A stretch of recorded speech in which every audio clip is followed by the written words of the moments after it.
8 бөлүм. Жакындары үчүн улуу белек, анын уюштургучтугу. Ал таң ата электе эле туруп, үйүндөгүлөргө тамак берип, күңдөрүнө белгиленген иштерди тапшырат. Накыл сөздөр китеби 31 бөлүм 15 аят. Мен уктай албай жаттым. Мунун себеби бар эле. Джим экөөбүз мурунку күнү келгенбиз. Узак сапарыбыздын ортосунда Лондондо бир токтоп, 15 саат бою учуп келген элек. Иерусалимдин эски бөлүгүндө жайгашкан мейманканабыздын бөлмөсүндө бир нече саат мурда ойгонуп, кийинип алып, убадаланган жерди кыдыруу үчүн 21 күндүк экскурсиябызды баштоого камынып, таңдын атышын күтүп жаттык. Биздин кызарган көздөрүбүз менен көргөндүн баардыгын баалоо бизге кыйын болоорун билип турдук. Себеби абдан чарчаган элек. Ошого карабастан биз күндүн чыгышына чейин эле баардыгына даяр болууну кааладык. Акырында таң агара баштады. Анан биз мейманкананын чатырына чыктык. Таң агарайын деп калганда, ийиндерибизди бири-бирибизге тийгизип, эски шаардын ар тарабынан чыгып жаткан коңгуроолордун добушун угуп турдук. Бул коңгуроолор жаңы күндүн башталышын жарыялап жатышкан эле. Чыгыштан асман агарып баштады. Анан бизге эски Иерусалимдеги 1000 жылдык сепилдердин дубалдары, дөөттүн чебиндеги желбиреп турган желектери жана ибадаткананын тоосунун панорамасы ачык көрүнө баштады. Бул жерде Ыйса бар болуп келген жана ар дайым бар болмокчу. Бул ушунчалык суктанаарлык көрүнүш эле. Биз 1000 жылдар аралыгында да эч өзгөрбөгөн жерлерди карап турдук. Биз Иерусалимдебиз. Анан бир заамдан кийин мен бир аялды көрдүм. Ал оор жумуш кылып жаткан эле. Ал эми эле жуулган кирди кермелерге жайып чыкты. Анан таштан курулган үйдү таңкы салкын шамалга желдетүү үчүн эшиктерин ачты. Себеби күндүзгү аптапта үйдүн ичи кайрадан ысып чыгат. Анын үйүнүн айланасы тазаланган, шыпырылган эле. Андан соң ал өз ишин улантуу үчүн үйдүн чатырына чыкты. Бул жерде карападан жасалган идиштерде гүлдөр өсүп турган экен. Ал бир нече гүлдөн үзүп алды. Жолдон чатырдын жанында өскөн лимон дарагынан бир нече лимонду да үзүп алып, үйүнө кирип кетти. Бул еврей аялдын иштеп жатканын карап туруп, накыл сөздөрдө жазылган. Ал таң ата электе эле туруп, үйүндөгүлөргө тамак берип, күңдөрүнө белгиленген иштерди тапшырат деген сөз эсиме түштү. Жашоодон алынган бул көрүнүшкө суктанган мен абдан кубанып жаттым. Кийинки күнү баягы оор эмгектенип жаткан аялды көрүү үчүн кайрадан эрте турдум. Себеби анын жашоосу Теңирдин алдында эң сонун эле жана бизге эң мыкты үлгү боло алмакчы. Теңир, сага рахмат, деп шыбырап жаттым мен. Тирилип келген ыйык жазууң үчүн. Ушул сенин жериңдеги таң аткандан баштап эмгектенген жана үйүндөгүлөргө сүйүүсү менен кам көргөн аялды чыныгы тирүү сүрөт катары көрсөткөндүгүң үчүн сага ыраазымын. Бул бөлүм өзүбүздүн үйүбүз үчүн кантип сүйүү менен кам көрө аларыбыз тууралуу жазылган.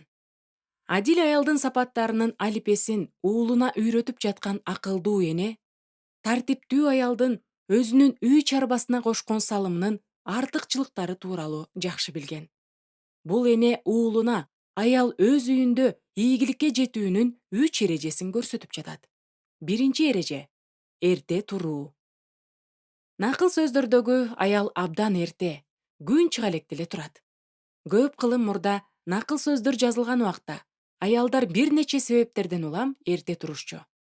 Биринчиден, үйгө от жагуу үчүн. Ал шамдарды күйгүзчү. Ал шамдар болсо карападан жасалган. Ичи май менен толтурулган ичке билүктүү идиштер эле. Эми караңыз, эртең менен очокко от тамызыш үчүн бул кичине шам таң аткыча күйүп турган. Ошондуктан үйдүн кожойкеси шам өчүп калбаш үчүн түн ортосунда бир нече жолу туруп, шамдын ичине май коюп турчу. Ушундай түнкү убакыт кийинки күндүн тамагынын кыйын бөлүктөрүн даярдап коюуга жакшы мүмкүнчүлүк берген. Ал буудайды жаргылчактан тартып, очокко от жагып, тамак жасай баштачу. Экинчиден, өз жүрөгүндөгү отту өчүрбөө. Накыл сөздөрдө жазылгандай, бул кереметтүү аял Теңирден коркчу жана анын мыйзамдарын ар дайым аткаруу үчүн күн сайын таң атканда сыйынууга убакыт бөлчү. Мыйзам теңирди бүт жүрөгүң менен, жан делең менен жана бүт акылың менен сүйүү керектигин талап кылгандыгын ал жакшы билген. 31 бөлүмдөгү аял бир эле үйдүн ичиндеги шамды өчүрбөй кармабастан, жүрөгүндөгү теңирге болгон сүйүү отун да өчүрбөөгө кам көргөн. Үчүнчүдөн, башкалардын жүрөгүнө от салуу. Адил аял Муса пайгамбардын мыйзамынын окутуусу боюнча, ал балдарын да теңирди тааныганга жана анын мыйзамдарын аткарууга үйрөтүшү керектигин жакшы билген. Ал эми муну кылыш үчүн ал эне катары биринчиден өзүнүн жүрөгүн Кудайдын чындыктары менен толтурушу керек эле. Андан соң гана өз уулуна насаат берген, накыл сөздөрдөгү акылдуу эне катары өзү үйрөнгөн чындыктарды үй деп аталган мектепте бир күн бою окута алган. Таң эрте туруу. Бул сиз тез аткарчу тапшырмалардын тизмесинде эң маанилүү орунда турат. Экинчи эреже. Үй бүлө үчүн тамак аш. Аял бул үйдүн куту. Ал таң ата электе эле туруп, үйүндөгүлөргө тамак берип, күңдөрүнө белгиленген иштерди тапшырат. Ыймандуу аял үйүндөгүлөргө нан бышырыш үчүн абдан эрте турушу керек. Анын милдети бүт үй бүлөсүн тамак менен камсыздандыруу. Ушул күндөргө чейин жакынкы чыгыштагы ар бир 4 адамдын 3-өсү негизинен нан жана башка дан азыктары менен тамактанат. Нан өмүрдүн тамыры катары болуп келген жана болуп жатат. Ошондуктан нанды ар бир тамакка коюшат. Ал эми нанды бышыруу үчүн эң биринчиден буудай данын майдалаш керек. Андан кийин гана камыр жууруп, кичине калама нандарды ысык таштын бетине же көмүрдүн чогуна бышырышкан. Жогоруда айтылган аятта укмуштуу бир образды көрүүгө болот. Мындагы тамак деген еврей сөзүнүн чыныгы мааниси олжо дегенди билдирет. Арстандын олжосу дегенге окшоп кетет. Теңирдин көз карашындагы сулуу аялды таң эрте турган жана үйүндөгүлөрүн тамак менен камсыз кылган ургаачы арстанга окшоштурат. Анан дагы ал аскер тобу, жоокер, кызматчы, күчтүү кеме, эми арстан. Ушул аяттарда көрсөтүлгөн образдар бул аялдын эч нерсеге алмаштыргыс күчүн жана эрдигин көрсөтүүсүн улантып келет. Бул аялдын эрдиги башкалардын муктаждыктарын толтуруу үчүн өзүн толугу менен арнап, башкаларды коргоп тургандыгында көрүнөт. Жана бир күндүн ичинде анын үйүндө ким болсо да, ал үй бүлөнүн мүчөсү боло алгандыгы үчүн кубанса болот. Үй бүлө бул бир нече адамдардын тобунун биригүүсү деген маанини билдирет. Башкача айтканда, ал аялдын үйүндө ким болсо да, ал ошол үй бүлөнүн мүчөсү. Бактылуу адамдардын тизмесинде анын күйөөсү, балдары, туугандары, анын кызматчылары жана келген коноктор болгон. Үчүнчү эреже — күндү пландаштыруу. Ал таң ата электе эле туруп, үйүндөгүлөргө тамак берип, күңдөрүнө белгиленген иштерди тапшырат. Жумуш менен порция — ушул эки сөз бир маанини билдирет жана белгиленген порция же энчисин берүү деген маани менен тыгыз байланышкан. Демек, биз мындан Теңирдин көз карашындагы сулуу аял өзүнүн күңдөрүнө, үй бүлөнүн мүчөлөрүнө бөлүштүргөн сыяктуу эле тамак бөлүштүрөт.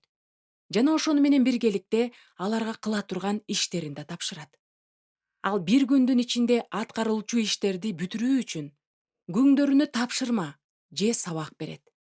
Ал баардыгын уюштуруп жана пландаштырышы керек. Себеби кызматчылар да бир күндүк ишти аткарууда анын көрсөтмөлөрүнө муктаж. Ошондуктан иш күнүнүн бир да мүнөттүн жоготпоо үчүн ал аял эрте туруп даяр болушу керек.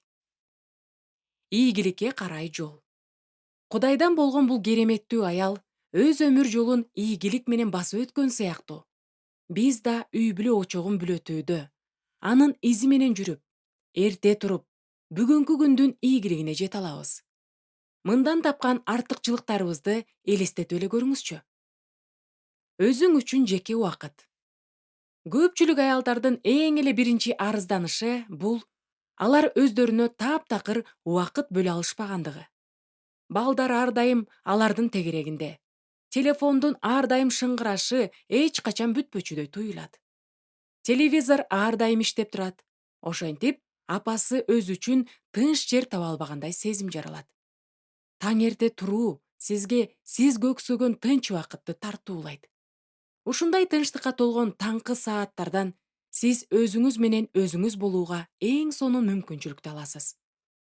Теңир үчүн убакыт. Эрте туруу менен сиз теңир менен баарлашууга керек болгон убакытка ээ болосуз. Жана Кудайга сыйынуу менен андан үй бүлөңүзгө жана үйүңүзгө бата сурап, бир нече мүнөтүңүздү сыйынууга арнай аласыз. Энелер күнүнө арналган бир статьяда Руф Грэмдин кызы Анна Грэм Лотсдон алынган интервью жазылган эле. Анда ал өзүнүн энеси жөнүндө: "Мен качан уйкудан турсам да, апамдын бөлмөсүндө ар дайым жарык жанып турар эле. Анан мен ылдый түшкөндө, ал ыйык жазуунун 14 котормолорунун бирин окуп отурганын көрчүмүн. Ошентип апам мени ыйык жазуунун жана сыйынуунун жардамы менен кантип теңирди тааный аларымды үйрөткөн. Себеби ал өзү теңирди жакшы таанучу", деп жазылган эле. Пландаштыруу үчүн убакыт. Сиз качан өзүңүз менен өзүңүз калганыңызда, сизде эффективдүү план түзүүнү ойлонууга убакыт табылат. Жаңы күндүн айлампасына кирээр алдында, жалгыз, тынчтыкта бир нече мүнөт ой жүгүртүү сизге бир күнүңүздү пландаштырууга мүмкүндүк берет. Ал эми муну кылуу жакшы уюштурулган үйгө абдан маанилүү. Мен сиз менен таң эрте туруунун эң мыкты адисинин пикири менен бөлүшө кетейин. Мен өзүмдүн баардык пландарымды эртең менен таң ата электе түзөм. Муну кылуу үчүн мен бир аптада 3,5 күнүмдү арнайм. Мен үйүмдөгүлөрдөн мурда таңкы 5:00 турам. Анан ушул убакытты менин ишмердүүлүгүмдүн эң маанилүү бөлүгү болгон пландаштырууга берем. Алдыга секирүү үчүн убакыт. Таң эрте туруу бул өрчүп гүлдөөгө жол ачаары анык. Эрте туруу бош убакытка ээ болууга жасалган биринчи кадам. Бул убакыт сиз үчүн кандай мааниге ээ экенин ойлонуп көрсөңүз. Теңир менен жетеленүү жана андан күч алуу үчүн керемет убакыты. Пландаштыруу үчүн тынч убакыт. Машыгуу үчүн убакыт. Бир күндөгү алдыга секирүү, ар бир саатты акылмандык менен бөлүштүрүү үчүн убакыт. Эртең мененки тамак, күч топтоо үчүн убакыт. Үй бүлө маселелери жөнүндө терең ойлонууга мүмкүн болгон үй бүлө үчүн убакыт. Эгерде эрте туруу сиздин адатыңызга айланса, анда бул кадам сиздин үйүңүздү башкаруудагы тартиптүүлүккө жана иреттүүлүккө карай жасалган маанилүү кадам болуп калат. Жашоодон алынган окуя. Менин күйөөм Джим аркылуу мен эрте туруунун артыкчылыктарын жогору баалап калдым. Мунун себебин түшүндүрүп берүүгө уруксат этиңиз. Джим семинарияда окуган студент кезинде сабактан үйгө келген сайын мистер Макдугал аттуу адамды мактай эле берчү. "Джим, сен да мистер Макдугал менен таанышышың керек. Ал биздин мугалимибиз. Анын аялы, үй бүлөсү бар болгонуна карабастан, UCLA программасында докторлук окуйт. Ал баардыгын чуркап жүрүп жасайт. Себеби ал бир жыйындын жетекчиси катары да кызмат кылат", деп толкундануу менен кайталай берчү. Күндөрдүн биринде Джим чыдабай, мистер Дон Макдугалдан ал кантип мунун баардыгына үлгүрөөрүн сурады. "Ал күн сайын таңкы саат 4:00 турат экен", деди Джим таң кала, алардын маегин айтып берип жатып. Анан мен укканымды ойлонуп турганымда, Джим: "Анын колунан бул келип жатпайбы? Эми биз дагы саат 4:00 тура баштайбыз", деп айта салды толкунданып. Мынча эрте туруу биз үчүн кыйын болду. Бирок мунун пайдасы көпкө күттүргөн жок. Эң башкысы, мурда Кудай менен баарлашууга табылбаган убакыт өз эле пайда боло баштады. Капысынан Кудайдын сөзүнө сүңгүп кирүүгө, терең ойлонуп жана жан дүйнөң менен сыйынууга мүмкүнчүлүк пайда болду. Дагы күтүүсүздөн өмүрүмдө биринчи жолу жаңы күнүмдү пландаштырууну баштадым. Мурда болсо менин күндөрүм кичине балдарыма жана үй тиричилигине кам көрүү менен башаламандыкта өтүп кетчү. Андан да жакшысы, мен эрте туруудан бир өтө маанилүү нерсеге ээ болдум. Мен машыга баштадым. Ушул күнгө чейин машыгып келем. Мен идиш жуу деген көйгөйдөн арылдым. Чыгыш зонасындагы тааныштарымдын баарына саат 8:00 чейин телефон чалууга үлгүрө баштадым. Китептеримди жыйыштыруу, каттарды жазып, аларды басып чыгарып, файлдарга салыштыруу, ыйык жазууну окууга жана сабактарым үчүн окуу материалдарын жазып чыгуу. Мунун баарын таңкы саат 7:30 чейин эле бүтүрүүгө үлгүрө баштадым. Ушул күндөргө чейин менде таңкы иштерим аттуу папкам бар. Анын ичинде күн сайын таң эрте чечилиши керек болгон суроолордун тизмеси ар дайым тиркелип турат. Демек, эгерде сизге бир нече убакыт тынчтыкта болуу, эч нерсеге алаксыбаган, тынч жерде ой жүгүртүү керек болуп жатса, анда таң эрте туруп көрүңүз. Уйкуга бир аз эртерээк жатууну унутпаңыз. Мындан сиз телевизор көрүүдөн башка эч нерсени жоготпойсуз. Сизге үй бүлөңүз үчүн көбүрөөк убакыт керек эмеспи? Ошондуктан керексиз нерселерге короткон убактыңызды маанилүү маселелерди чечүүгө жумшай баштаганда, сизде канчалык көп убакыт бар экендигин билесиз. Билип коюңуз, бул чындап эле таң эрте турууга жакшы стимул. Джим семинарияны бүткөнүнө көп жыл болду. А мен азыркыга чейин эрте турам. Иерусалимдеги аял сыңары мен да жайкысын эшик терезелеримди ачып, үйүмдү салкындатуу үчүн желдетем. Ошондой эле кирлерди жууп, гүлдөрдү сугарам. Мен буудай данын майдалабасам да, кофенин данын майдалайм. Анан кофени кайнатып алып, Джимге барам. Кэтрин менен Кортни үйдө болгон кезде, мен алардын бөлмөсүнө баш багып, анан алардын уйкусун бузуп албоо үчүн эшиктерин жаап коем. Алар саат чырылдаганча укташат. Бирок алар да эрте турушат. Таңында менин үйүмдө кандай үндөр угулат? Мен эртең мененкисин эмне иш кылам? Биринчиден кофе майдалагычтын үнү чыгат. Андан кийин эшик менен терезелерди ачуу. Суу куйгуч шаймандын үнү. Идиш жуугучтан чыккан идиш аяктын кылдыроосу. Эртең мененки тамакка даярдоодогу калдыр-шалдырлар. Бутербродду жасоого нанды туурап даярдоо. Таштандыларды алып чыгуу. Анан аба ырайы начар күндөрү шырылдаган жана шалпылдаган үндөр. Үндөр басылганда баардыгы тынчтыкта ойгонушат. Жүрөктөрү тынчтыкка толуп ойгонушат. Андан соң түйшүккө толгон жаңы күндүн босогосун аттаар алдында мен отуруп, Теңирдин сулуулугуна суктанып, анын алдына ыраазычылык менен келем. Түшүнүп жатасызбы? Мен ушул күнү мени күтүп турган иштердин баарын сезип турам. Менин күнүм айкын жана батага толгон. Жана бул күндү батасы менен толтурган Теңир өзү. Мен күндүзгү иштеримди Теңирдин кам көрүүчү колдоруна тапшырам да, анын даярдап койгон жолдоруна багыт алам. Андан колдоо менен күч сурап кайрылганым бул мага тийиштүү нерсе эмес, а менин күнүмдү кыла турган милдетим. Себеби мен мыкты жоокер боло албастыгымды жакшы билем. Анын мага берген жүрөктүүлүгүсүз жана күчүсүз бир күндүн ичиндеги боло турган ишти башкара албайм. Бир гана андан баардыгын алам. Анын күчү менен гана мен баардыгын жакшы кылам. Жана дагы баш аламандыкка толгон бир күндүн түйшүктөрүн жеңе алам. Анын тынчтыгы бул биздин эле тандоо эмес. Түйшүктү жеңүү үчүн бир гана жол бар. Баардык акылдан жогору турган Кудайдын тынчтыгына, Теңирдин тынчтыгына ээ болуу. Эми сиз менин таңкы сааттарым канчалык кымбат экендигин түшүнүп жатасызбы? Кантип сулуу боло алам?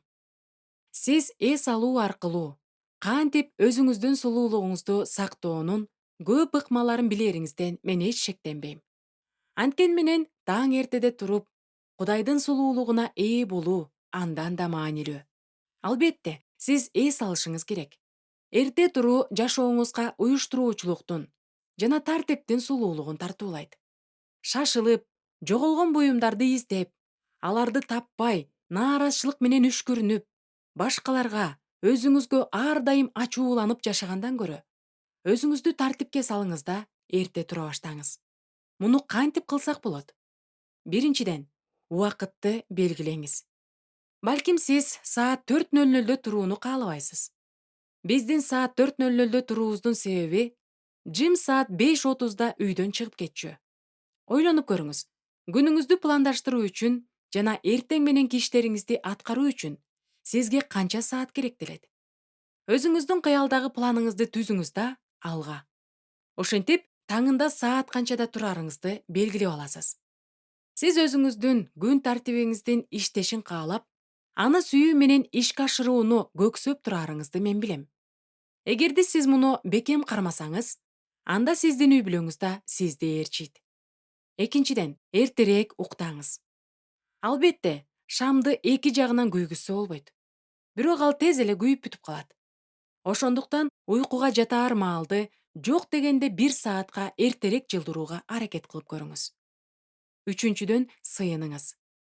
Кечинде жатканыңызда жарыкты өчүрүңүз да сыйыныңыз. Уйкунун алдында баардык ойлоруңузду теңирге буруңуз. Өзүңүздүн каалоолоруңузду ага айтыңыз жана асман патшачылыгына тапшырыңыз. Ошондо жаңы күндү сиз жаңылануу жана сергектик менен тосуп аласыз. Караңгыда жатып алып, Теңир менен сүйлөшүү сиздин акылыңызды кийинки күндүн иштерине даярдайт жана денелик нерсени руханий батага айландырат. Төртүнчүдөн, туруңуз. Таң эрте туруу сиз ээ боло турган убакыт жөнүндө ойлонгондо, сиз муну эмне үчүн кылып жатканыңызды түшүнөсүз. Убакытты бөлүштүрүү боюнча адистер мындай дешет. Мурда сиз 8 саатта уйкуңуз канса, эми сизге 6 саат эле жетиштүү болуп калат. Ошентип, сиз күнүнө дүйшөмбүдөн жумага чейин 2 саат ашыкча убакытка ээ болосуз. Бул сизге бир айда 40 саат берет. Башкача айтканда, ар бир айда ашыкча бир иш жумалыгына ээ болосуз. Керек болсо, бир эле саатка азыраак уктай баштасаңыз, анда бир жылда 6 аптага ээ боло аласыз. Демек, сизге дагы 5 жыл иштөө убактысы кошулат. Ушул 5 жылдын арасында кандай ишти бүтүрүүнү кааларыңызды ойлонуп көрүңүз. Эми ишти колуңузга алыңыз да, эрте туруңуз. Сулуулукка чакыруу. Менин кымбаттуу жана сүйүктүү угарман курбум. Сиз өзүңүздүн үйүңүзгө карата баалуулугуңузду түшүндүңүз деген үмүттөмүн. Ооба, сиз кеңседе иштешиңиз мүмкүн. Сизде карьера жана кызматтагы жогору орун болушу ыктымал. Бирок, жакшы уюшулган үйдүн ачкычы сиз өзүңүзсүз. Үйдөгү тартиптин эффективдүүлүгү жана тактыгы сиздин колуңузда. Бул бөлүмдү аталышынан эле билгенибиздей, сиз үй бүлөңүздүн маанилүү адамысыз. Ошондуктан сиз пландаштырууга, уюштурууга, башкача айтканда, үй бүлөлүк системаны акырындык менен кыймылга келтирүү үчүн микроменеджер болууга убакыт тапканда, сиз үй бүлөңүзгө башка эч ким бере албаган кереметтүү тартууну бере аласыз. Күйөөңүзгө акыл ойдун тынчтыгын, бакубаттуулук менен тартиптүүлүк сезимин бересиз. Балдарыңызга болсо түз жолду жана биздин жашообузду эмне башкаруу керектигин түшүнүүнү үйрөтөсүз.